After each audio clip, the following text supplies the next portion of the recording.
Sex is a fundamental biological variable, and it is not considered that in most basic science studies, and really considered a covariant in many of the clinical studies. There's not enough understanding as to how men and women are different, especially when you're developing drugs, understanding mechanism. Most of the time, a lot of these studies are only in men, which can be bad if you have a disease that is more prolific in females, like autoimmune disease, for example. So the study of sex differences is hopefully going to help answer those questions, so you can help develop that better drug that can be more personalized to a man or a woman, not just, say, a 30-kilogram male. It's rewriting medical data. It's rewriting medical chapters. So that's why everybody has to be involved.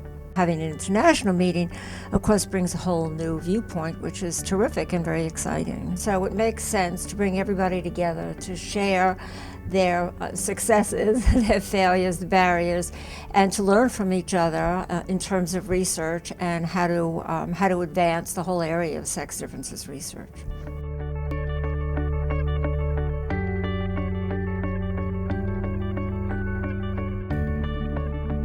Well, we know that in neurodevelopmental diseases such as autism or schizophrenia, we know that there's a sex bias in presentation. So if you look at autism as an example, we know it's 4 or 5 to 1 boys to girls. But if you look at specific types of autism, if you look at aspects of cognitive deficits or cognitive changes in autism, it rises to like 10 to 1 for boys to girls. So why is that? This is also true for schizophrenia.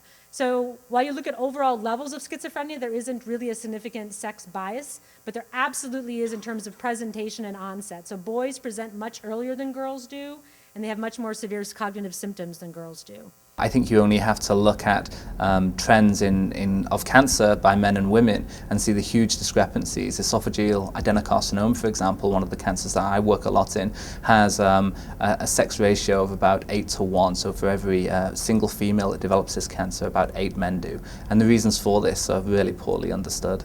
We found that there is sex differences in oxytocin innervation in the hindbrain, in that females have greater oxytocin expression than males do. Arthritis affects more women than men in basically every age group, and this gets particularly pronounced as we get older.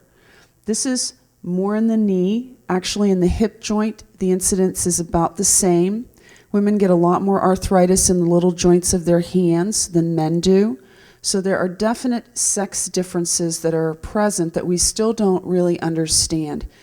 And our study group, our ISIS group, basically formed to try to understand the question, why do women get more arthritis in their knees than men? Why is that? We know it's true. There's ample data to support that, but we don't understand why. There are sex differences at all levels of brain function, down to the level of single neurons, down to the level of ion channels. There's evidence that ion channels operate differently in males and females. But even though it's everywhere, it's been largely, by and large, ignored. Neuroscience in particular is the worst offender. 93% of the animals studied in neuroscience are male. But the conclusions are drawn equally about males and females.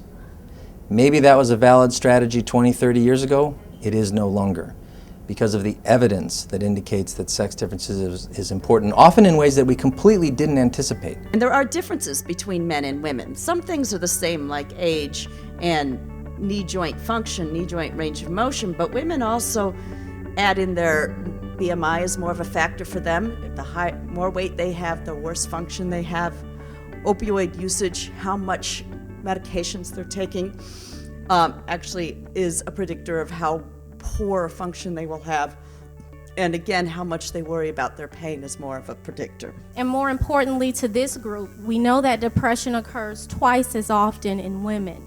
There was a large study out of Duke. Women suffered up to 2.5 times more disabilities than men of the same age.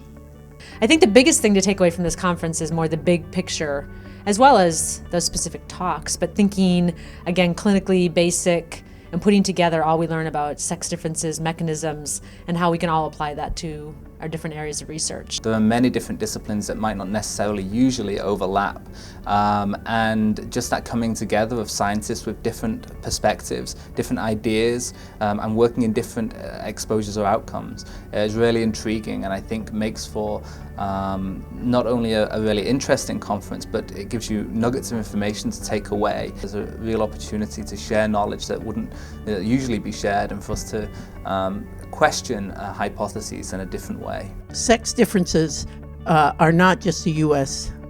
Phenomena, they're worldwide. And people from different countries think very differently about science. And the more people you get together, the more ways you have of looking at anything. And people in different countries look at things differently. They also have different social interactions. And a lot of the sex differences that we're finding have to do with exposure to environmental effects, and they're quite different in different countries. We have an imbalance between male patients and female patients, which is more apparent in clinical studies, in clinical trials, in randomized clinical trials. It's hugely important because the data already make it clear that sex differences are everywhere in brain function, in body function. We've been pitiful as scientists at understanding this. We've been great at dismissing it, pitiful at understanding it, and we need to be better at understanding it. To share this data with a lot of researchers that look at sex differences, at a lot of different aspects of sex differences, has been wonderful. Sex differences are there, and it took us too much time to understand that men and women differ in so many aspects, and actually in virtually all bodily systems are different.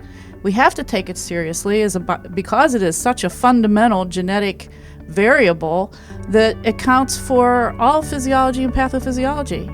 To ignore it is just bad science. I'm hoping that for those researchers who may not be totally convinced, that thought that the name of this meeting sounded interesting and let's see what it's like, that they will realize this is a serious area with important implications and necessary to their research and also to their clinical care. What's important is the interaction between the researchers and possibly some partnerships later on how they might work together in the future.